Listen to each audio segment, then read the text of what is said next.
শুক্রবার দুপুর 12টা থেকে 2টা পর্যন্ত আল্লাহর একটি নাম 7 বার করে দোয়া করুন।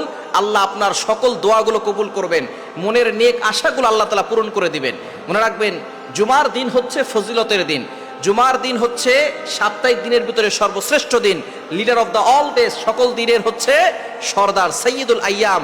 এই সাপ্তাহিক যে দিনগুলো আছে, দিনের সর্দার হচ্ছে জুমার দিন। এই জুমার দিনে আমরা হেলায় খেলায় করে সময় নষ্ট করে ফেলি। এই জুমার দিনে আপনি আগে আগে মসজিদে চলে যাবেন।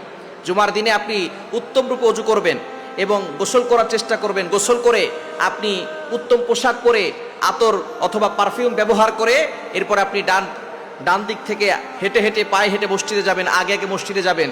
নবীজি সাল্লাল্লাহু আলাইহি সাল্লাম জানিয়ে দিয়েছেন যে সর্বপ্রথম মসজিদে ঢুকবে একটা উট কোরবানি করার সওয়াব পাবে।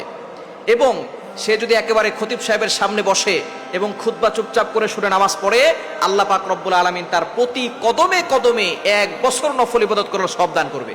এরকম ফজিলতপূর্ণ আমল আমি আর অন্য কোথাও পাইনি। নবী সাল্লাল্লাহু আলাইহি ওয়াসাল্লাম জানিয়ে দিয়েছেন জুমার দিনের জন্য আগে আগে মসজিদে যাবেন। মসজিদে গিয়ে আপনি আল্লাহ তাআলার একটি নাম 7 বার পড়বেন। জুমার দিন দোয়া কবুলের দিন। জুমার দিন যে সময়গুলো দোয়া কবুল হয়, জুমার নামাজের সময় আল্লাহ পাক রব্বুল আলামিন এই সময় দোয়া কবুল করেন, এবং আসরের নামাজের পরে দোয়া কবুল হয়। ইমাম আবু হানিফা রাহমাতুল্লাহি আলাইহি মাযহাব অনুসারে বিশুদ্ধ মত হচ্ছে আসরের নামাজের পরে দোয়া কবুল হয়, জুমার দিন আসরের পরে মাগরিবের পূর্বে। তবে জুমার নামাজের পরেও দোয়া কবুল হয়, এবং ইমাম সাহেব, খতিব সাহেব যখন খুতবা দেন 2 খুতবার মাঝখানে দোয়া কবুল হয়। এগুলো হচ্ছে কিছু কিছু প্রসিদ্ধ মত যে সময় দোয়া কবুল হয়। আপনি জুমার দিন 12টার পরে 2টা পর্যন্ত এই সময় আপনি দুরূদ শরীফ পড়বেন 11 বার। এরপরে আল্লাহ তাআলার একটি নাম পড়বেন 7 বার।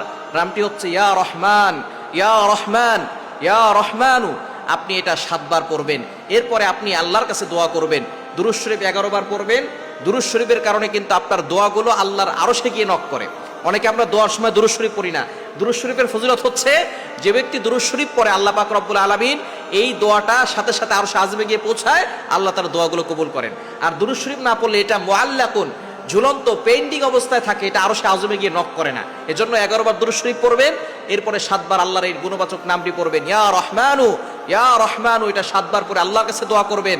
আপনি অভাবে আছেন, বিপদে আছেন, কষ্টে আছেন, সন্তান কথা শোনে না, স্বামী কথা শোনে না, এরপর অনেকের ভিসা হচ্ছে না, অনেকে কঠিন বিপদে পড়ে আছেন, অনেকের চাকরি হচ্ছে না।